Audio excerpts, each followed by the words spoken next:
Do you remember when indie games weren't big or didn't have a presence? For me, I can't. It feels like they've always been part of gaming. But then I'm reminded, only in the last 16 years or so have they made a presence. And it's all thanks to the Xbox 360 program, Xbox Live Arcade.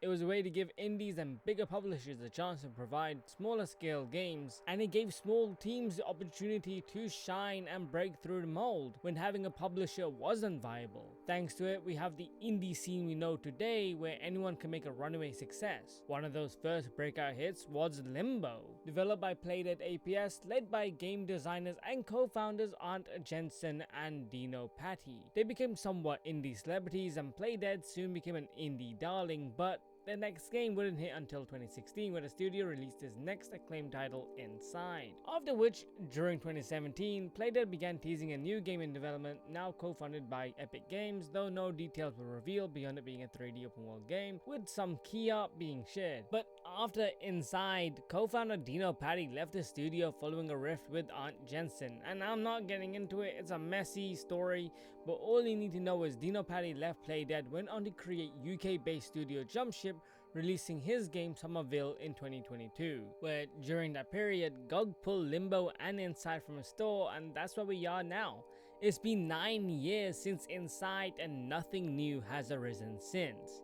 I don't know what will happen to the studios. I thoroughly believe the two leads were the bread and butter and had a good relationship, riffing on each other's ideas, but only time will tell. But this isn't a video on Playdead's history, but on its games, Inside and Limbo. I honestly never heard anything about these games besides the success they carried, and with that, I started with Inside, and then I went back to Limbo. The reason being, I didn't realize how short these games were, and there wouldn't be enough content to justify two different videos on both games as they play similarly and have somewhat similar themes. One of the biggest reasons why I wanted to try Inside was its heavy, oppressive art style. The whole game places you as a lone child running through stark, brutalist architecture that feels cold and overwhelming, and that's what you come across. The enemies in the world you progress through showcase that something bigger is amiss, with people in masks conducting unethical experiments, and it's fantastic at what it's trying to accomplish. Its muted, cinematic, realistic style is haunting and daunting, but also boring. I found the art style in many places to be quite bland. There are a lot of set pieces that are breathtaking, but then there are moments that feel flat and lifeless with nothing interesting in the background or foreground. There were plenty of moments where I thought, I've been here before, haven't I? Despite only moving in one direction. But when I compare this to Limbo, it is impressive for how much Playdead was able to advance their style, and it feels like a natural transition. And I prefer Limbo's monochrome and silhouette based art style, and a big part of that is it adds to the mystery that surrounds the world. It makes you imagine what you're coming across or what you're facing. It made me feel more uneasy because I can't entirely visualize what I'm supposed to be looking at. This world feels bleak, ominous, and foreboding, and creates a harsh environment. It also makes the world feel larger when I can't make out what is occurring in the background. There could be a lot or a little, but the haziness of this static contrasting with the deep blacks is incredible and has such character. I genuinely loved it so much. It also made it so that areas you go through have to stand out a lot more, and in large part to the art is the incredible sound design. Running to and from silence with tensions rising is immaculate. When music does start to play, it's there to showcase a big moment, and when it's gone, it's there to give off that eerie feeling of being alone and chasing an unknown goal in these toxic worlds. And when it comes to the gameplay, that same eeriness follows, for both games are the same. There are some differences, but barely any. Both games are 2D puzzle platformers whereby you go in one direction and face off different types of puzzles in various scenarios, but in how you do those puzzles is what sets them apart. And there's no way to truly compare which is better than the other, but both are creative and fun. I do prefer Inside's more creative puzzles, but I had more fun with Limbo's more harsher puzzles. That said, I felt that a lot of Inside puzzles tended to be on rails whereby you had to complete certain puzzles within a time limit. Also, when it came to Inside, the puzzles felt more like trial and error, where death was a progression to understanding what to do, whereby Limbo felt more logical and thought out, where when I died, it was due to my mistakes. And due to that, one of the biggest problems I had with Inside was its pacing.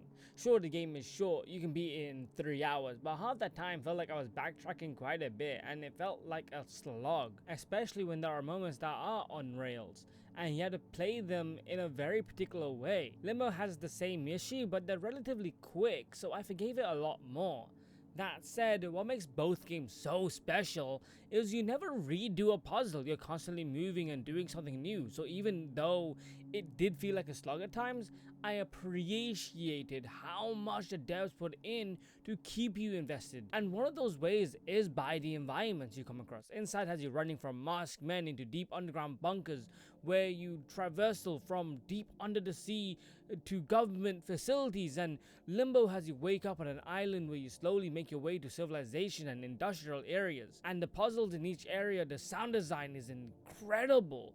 You really get a sense of the journey that you've taken. Although I prefer Inside in some scenarios because I enjoy the more eeriness and mystery that follows with the people. I can't say which puzzle game is harder, but both present interesting challenges. I found Inside to be simpler but more confusing because I didn't always understand the puzzles, whereas Limbo felt easier since I could grasp them more quickly. Also, Limbo is constantly throwing puzzles at you, where Inside felt very on rails but had more spectacle. And finally, the part I was dreading the most. I hate the story because there isn't one. Spoilers if you care, but honestly, Inside and Limbo don't actually have stories. They try to invoke one, but there's nothing concrete there. Anyone who says otherwise is giving their own interpretation, and for me, that's garbage. Both games feel as if they are vague, artsy scenarios meant to feed fan theorists. The game never explicitly says anything or shows anything concrete. Inside never tells you why the boy is running or what he's running toward or from. And you can make guesses, and they're probably right, only every theory you read contradicts another. Limbo handles this slightly better, but even then, people only agree on a few stills that form the backbone of every interpretation. Honestly, I doubt the devs even knew what the story was themselves. It feels like the concept art was created first and then the set pieces after, with the rest blank, hoping players would argue over it. To me, that's dog shit. I was enjoying Inside and hoping for a real ending, but what we got instead was ambiguity stacked on top of more ambiguity. No resolution, no definitive point, nothing. I love the end when the boy becomes this mutated freak and we are smashing through the facility and the members are helping us as if we were always part of this experiment, but I was hoping to understand more of this world and more of what we become and more on what is occurring. But by the end, we find ourselves in another underground facility and we never find out why. And I genuinely hated this. It builds up all this tension, makes you think there's an answer waiting at the end, but when you get there, it's nothing. And honestly, that feels cheap. Limbo does this better. At least I can piece together some idea on what's occurring, but even then the story is basically more fan theories stitched together.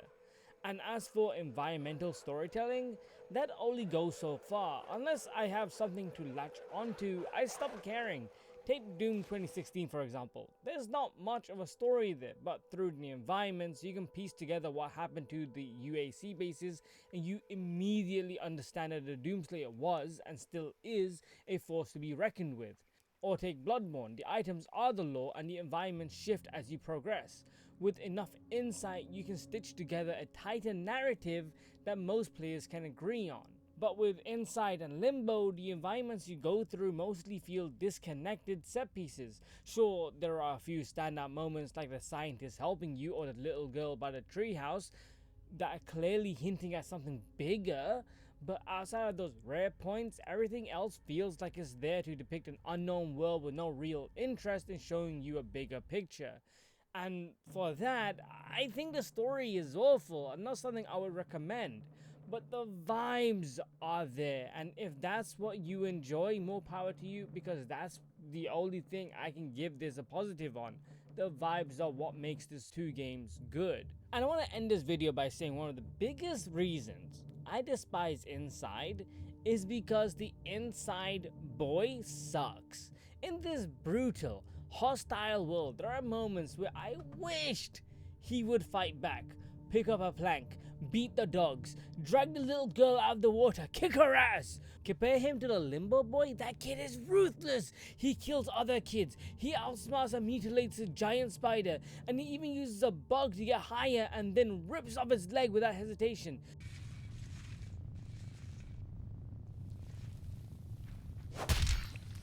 Good shit. Good shit.